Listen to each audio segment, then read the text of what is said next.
Are you vegan or plant-based and you can't have gluten? And maybe you can't have soy, or maybe you can't have soy and gluten, and you just can't find a deli lunch meat that you can eat?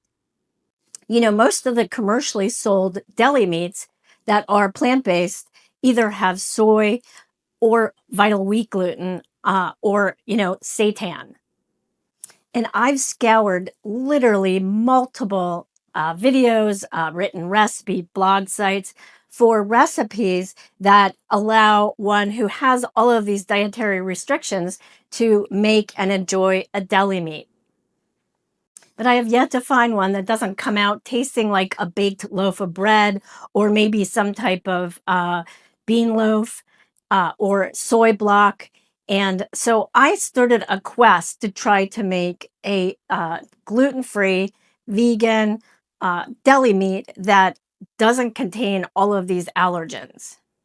In fact, this past week, I think I made approximately 5 different batches of what I'm going to show you today to try to perfect it, to get it to the point where it is. So let me show you the final product. This deli meat loaf has a smooth texture, and you can make thin slices with it, or you can make thicker slices. It has a somewhat of a neutral flavor, making it perfect for using in sandwiches. The recipe for this base deli loaf is what I'll be using in future videos, where I'm going to develop the flavor profiles to make various types of deli meats. So this video is part of a series. This is the first part showing you how to make the base deli meat. I would say the outcome of this deli meat is somewhat neutral. I'm not calling it turkey. I'm not calling it ham. I'm not calling it pastrami. Let's just call it a general deli meat. As I will show you, this deli meat is perfectly fine to eat as is in a sandwich. But as I said, this is going to be a series. What I'm going to do in the next few weeks is take this base and then modify it to make a turkey style deli meat, a pastrami style deli meat, a salami style deli meat, and a ham style deli meat. And last but not least, a pepperoni style deli meat that perhaps I'll test it and I'll see if it will work on things like pizza. Just to let you know, the base of this deli meat has 2 things that are as the primary ingredients. Hemp seeds. Hemp seeds are very healthy for various reasons. First, hemp seeds have a good amount of protein. Secondly, they have a good amount of antioxidants and omega-3s. The second main ingredient is what's called split yellow lentils, or also known as moong dal. Moong dal are excellent sources of both protein and fiber. So when you eat one of these sandwiches, you're getting both high protein and high fiber. So I'm going to give you a very brief and quick overview of each of the batches that I made to achieve the final batch of the deli meat that I'm showing you today. So for my first attempt to make a plant-based deli meat, I decided to make a hemp seed tofu, making that tofu by the typical tofu process of curdling a non-dairy milk, and then taking that non-dairy milk that's curdled and adding some flavorings, and then also a gelling mixture to make it into a gelled mixture. And what I used was agar. It's agar. If you're not familiar with agar, it is the jelly-like substance that you can find in certain red algae. It's a vegan alternative to gelatin. I have agar powder, and this needs to be rehydrated or gelled by adding liquid, such as water. But what really activates the gelling process of agar is heat. So agar has to either be heated after being liquefied. It needs to be heated either independently or with whatever you're trying to gel.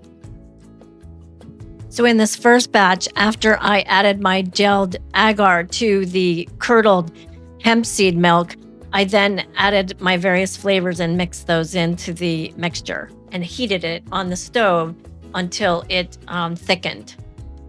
I wanted to add a natural pink hue to the deli meat, so I used beetroot powder, which is a natural way to add color to baked goods, or in this case, my deli meat. This first attempt was just very liquidy, and I poured it into a baking pan. I think it was a bread pan, to try to shape it, and then I wrapped it in foil and tried to steam it.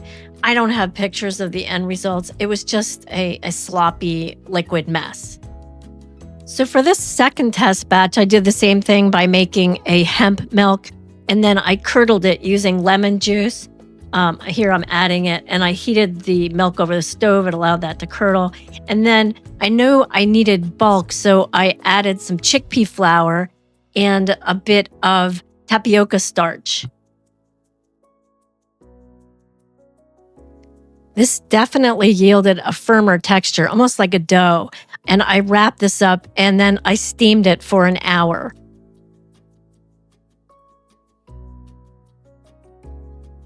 After cooling it to room temperature and then placing it in the refrigerator for several hours, I gave it a test.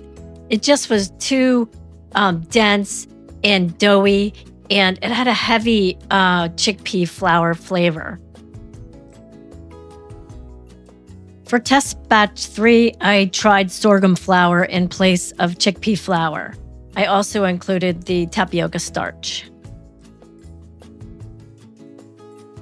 So this definitely was slightly softer after heating up, but it formed nicely into a loaf. But after steaming it and then slicing it, it was just too doughy, and I realized I needed to find something that would add more structure.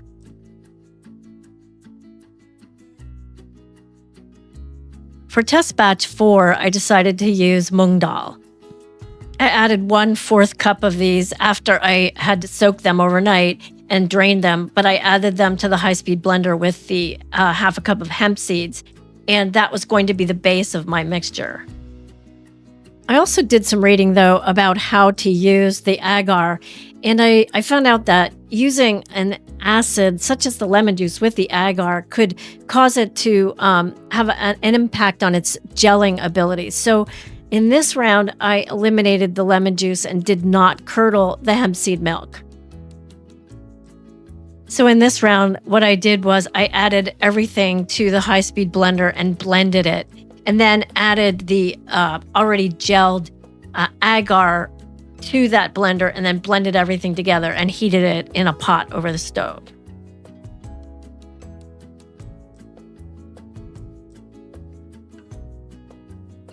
After cooking it on the stove and then steaming it and then allowing it to rest overnight in the refrigerator, I then sliced it, and this was definitely getting closer to what I wanted to achieve. It held up as far as slicing is concerned, and it did not break. I just wanted a bit more gel to the meat, and I wanted a bit more moisture. So you'll see what I did in the next and final step. So for this final test batch, I added 1/2 cup of moong dal that had been soaked overnight and then drained and rinsed. I put that in my high-speed blender along with 1/2 cup of hemp seeds. And then to that, I added 1 cup of water. Then blended these together until I had a very smooth liquid.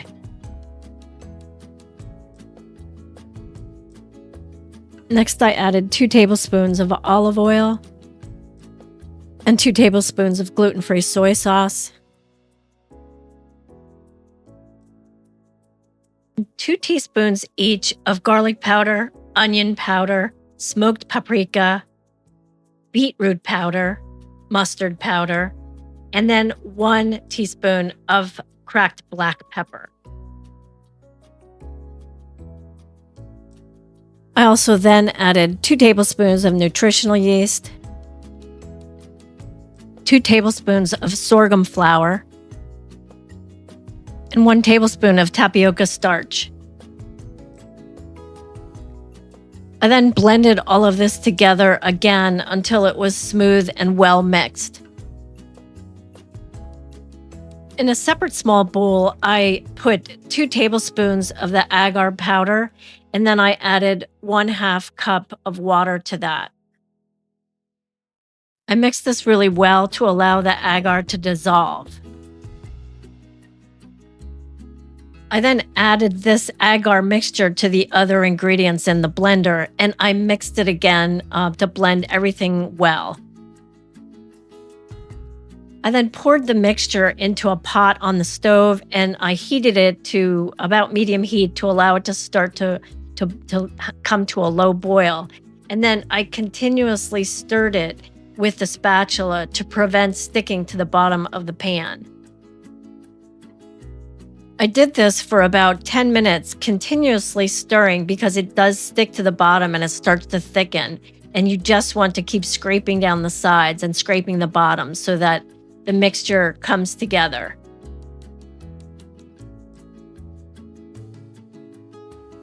Eventually, it turns into a dough-like texture, but you want to keep flipping it and turning it to ensure that all of the mixture heats, because what you're doing is trying to activate the agar gel.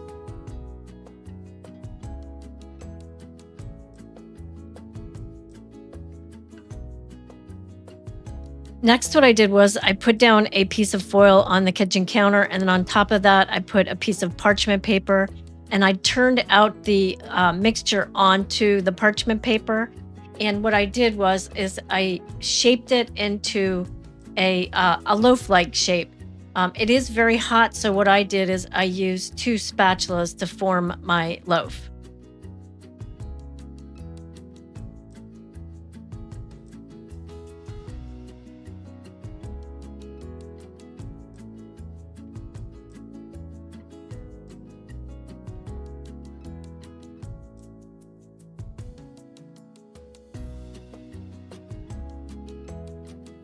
I then wrapped up the loaf with both the parchment paper and the foil, and I made sure to seal it tightly. I actually had to use another piece of foil to wrap over the portion that was kind of unsealed.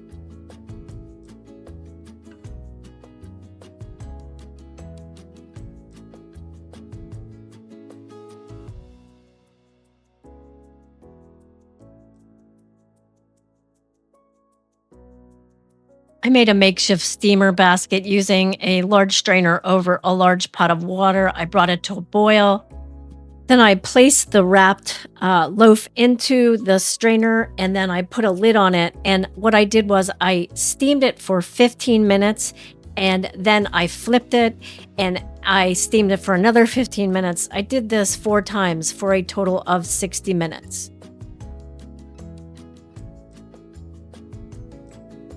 I then removed the packet from the steamer and placed it on the counter to allow it to cool for about 30 minutes.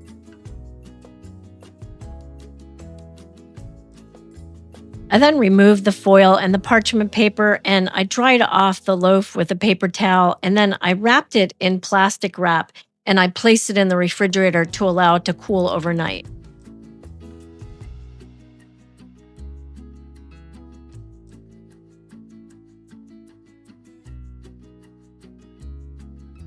The next day, I opened it and I placed it on a cutting board and I sliced it. As you can see, it slices fairly well. And the slices are not too firm and dense, but they have a slight softness or gel texture to them such that they are pliable and can bend, kind of like lunch meat.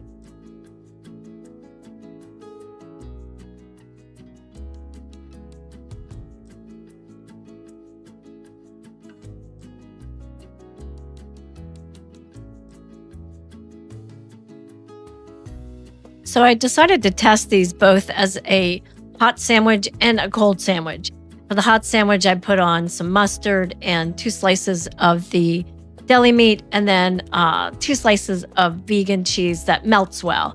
And then I grilled them on a skillet with some vegan butter and made like a grilled cheese sandwich.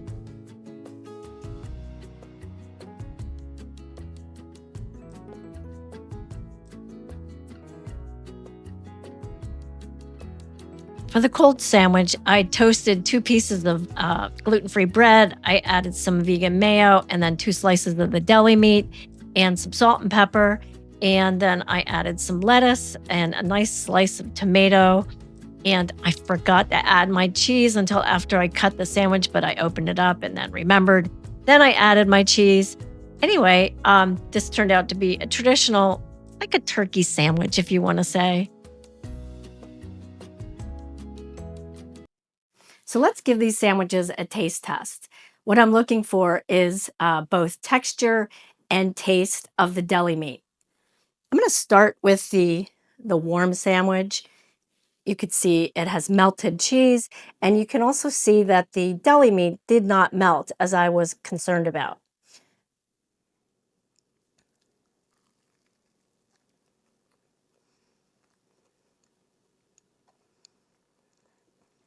Mm.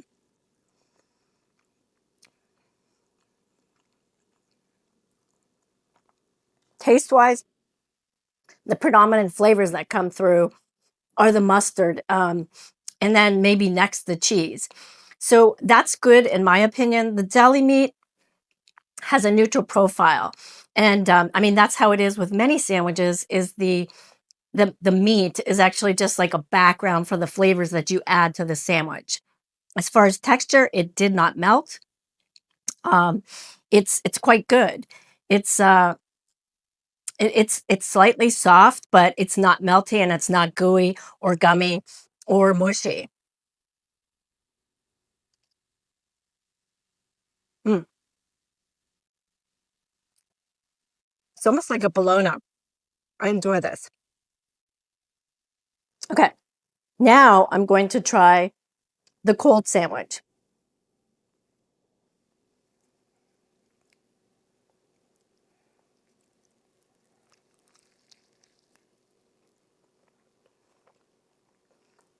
Mm,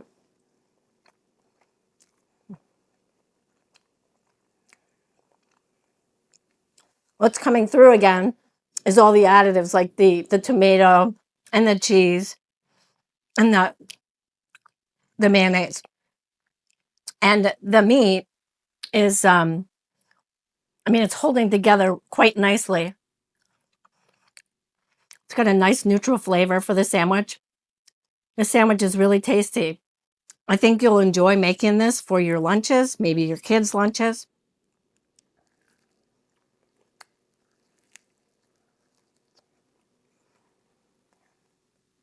Mm, I think I like the cold better, but again, that's probably just because of the flavors. I happen to like mayonnaise. Both are delicious. Hey, let me know in the comments if you're inclined to try this end recipe. And let me know if you adjust any of the seasonings or flavorings. One particular issue that I am still researching and exploring is the color. This recipe uses the beet root powder to make a red color, but as you see, when it cooks, it gets slightly brown. So when I feature the future ham video, I'm going to try to see what other options I have that will not turn brown. If you have any suggestions in the comments, please share them with me and share them with others. So be on the lookout for upcoming videos to discuss the other types of deli meats that I mentioned earlier. And also, if you've enjoyed this video, I really would appreciate if you could hit the thumbs up and subscribe to the channel if you're new. And also, maybe you're interested in these next videos.